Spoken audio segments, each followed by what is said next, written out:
Good morning. Welcome back to the channel. Welcome back to America Floats. If you've not already subscribed, make sure you hit that button. Make sure you click your notification bell, like this video, and then be postulating a comment as you listen to this story so you can leave something at the bottom at the end. From the Daily Mail, they are correcting the record. I don't often like the fact check and the correct the record people, but when it's the Daily Mail correcting the fake news media establishment lying narrative, it's worth pointing out. So here we go. Exclusive from the Daily Mail. They say, he was the martyred face of the Capitol riot. But now, mother of hero cop Brian Sicknick says she believes her son died of a fatal stroke, not a fire extinguisher to the head, while authorities won't say a word. So just a few points here that they're going to highlight in the tag. The family of Officer Brian Sicknick still waiting for answers more than 1 month after his death on January 7th, not on January 6th, so he did not die the day of the attack. Sicknick's mother, Gladys, is 74 years old. So should she be having an answer for any of this? Why is a 74-year-old woman doing the work of the mainstream media? To get the facts. She told Daily Mail her son may have suffered a fatal stroke after trying to defend the Capitol from protesters. Initial reports stated that he, the officer, was 42 years old, was killed after being bludgeoned to death with a fire extinguisher. Those claims were later debunked, and I believe retracted. Another theory is that he had an adverse reaction, so an adverse effect from pepper spray or bear spray, both containing capsaicin. So like that spicy, when you look at like the Scoville scale for peppers, they're measuring capsaicin. The spiciness in your pepper spray, maybe messed with them, they said, maybe. All weird conjecture, conspiracy, suggestions that no one knew. No one knows. The mom doesn't know. She believes this must have been a stroke because there's nothing else we have, and the officers won't say anything. The state won't tell them anything. So this continues. TheDailyMail.com has learned that one cop was indeed admitted to the hospital with these symptoms January 6th after inhaling pepper spray during the riot. Sicknick, they say, was involved with confronting rioters at the Capitol, but appeared to be fine after the mob dispersed and he returned to his office. Okay, I would assume that's at the precinct then. That evening, Sicknick texted his elder brother that he had been pepper sprayed twice but felt fine. He later collapsed and then died at the hospital. So piece that together. They have the record of a police officer having been admitted to the hospital January 6th. And then you've got Brian Sicknick coming home saying, I feel fine, collapsing, being brought to the hospital. He would probably then be the guy admitted, dies at the hospital. Yet, 1 month after Officer Sicknick's death on January 7, his mother says they're still in the dark as to what exactly caused the catastrophic episode. And they're not referring to the protest or the riot. They're referring to what caused his death. They want to know what killed our son. Because there's a point where you say, well, did he get back to his precinct office with body cam footage of things that he was never supposed to have seen, and then someone brings him to the hospital unconscious, and there he expires? I'm not suggesting any foul play. For the record, I'm not suggesting right now that someone killed Brian Sicknick. That's not what I'm saying. What I'm suggesting is that as a parent, as this person's mother, 74-year-old Gladys Sicknick, you'd think that she would be owed a better explanation for her son's death than nothing. Because right, they're saying she's been told nothing.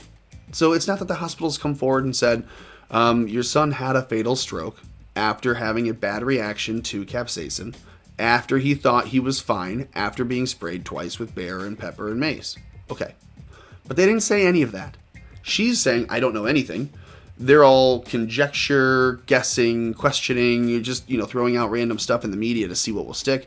The biggest one, which is the worst one, the most damning, is the one that they tried to admit as evidence in the impeachment sham trial hearing farce, kangaroo court, that we saw a couple weeks ago, with the extinguisher. Oh, that we had an officer killed by a fire extinguisher. Nope. He absolutely wasn't killed by a fire extinguisher. We know that. For all that we don't know about Brian Sicknick's death, we know that he was not killed by a fire extinguisher. They say Speaking exclusively with dailymail.com, Gladys Sicknick, 74, was unequivocal in her assertion that he was not struck in the head and that as far as the family knows, her son had a fatal stroke. He wasn't hit on the head, no. We think he had a stroke, but we don't know anything for sure. We'd love to know what happened. Because while politicians have grandstanded, and rushed to judgment, no one has yet given the family the answers they need. No one could dispute the tragedy of the death of the officer who spent his final hours protecting the Capitol. But in the 6 weeks, they write, since his death, the truth has taken a back seat to the myth of a brutal attack. Democrat impeachment managers even brazenly incited the incident. Cited the incident, rather. Just to be clear. They referred to his death being bludgeoned by an extinguisher, that he was struck in the head by a fire extinguisher as facts in a pretrial article filed February 2, despite they already knew at that point that wasn't true. It's now almost a month later, and we're still debating whether or not that's what happened. Well, no longer. You don't have to debate it. We've got photos of Brian Sicknick and his family. We have photos of Brian Sicknick being put to rest, lying in honor in the rotunda at the U.S. Capitol. They wanted to make a huge spectacle of this. And I showed you yesterday, Merrick Garland kept saying the Capitol bombing, it's my job to get to the bottom of the Capitol bombing.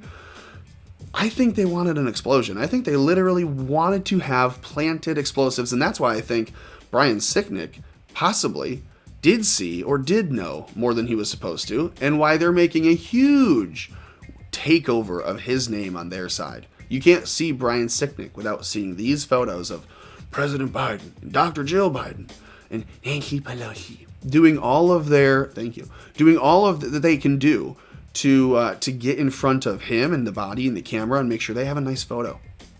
So you can watch. There's more about him. He was a Trump supporter. He was kind of the model cop, as they put it. He didn't have trouble. He didn't have issues. He hung out. He had a girlfriend. He had 2 dachshund dogs. Just a good dude. And now his mom is 74-year-old Gladys with no answers. Government doesn't care. Government's not going to care. Government's not going to help. You shouldn't expect them to either, for the record. That's not what I'm saying. We should be able to expect the right thing to be done, though. That is true.